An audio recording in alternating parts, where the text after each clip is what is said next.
in today's tutorial, I'm going to show you guys how to set up and install your Epson L6170 series printer on your Windows, Linux, or Mac OS laptop, desktop, or tablet PC.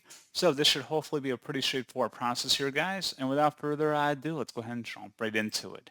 So what you could do is open up a web browser into Google, just search for Epson L6170 support and search for that.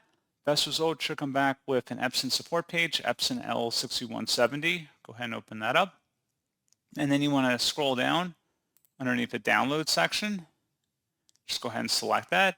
And then select your operating system from the list. And then you can select the drivers button. And you want to select the print driver for Windows or Linux or whatever may come up. You want to then accept the terms and then accept the download to your computer. It should be a verified publisher from Epson. Select yes to unpack those files. And then this point should follow along with the on-screen prompts about setting up your printer. You would select OK. We'll go through the following steps on the screen. And that's pretty much all you'd have to do. So pretty straightforward process, guys. And as always, thank you for watching. I do hope that I was able to help you out. And I do look forward to catching you all in the next tutorial. Goodbye.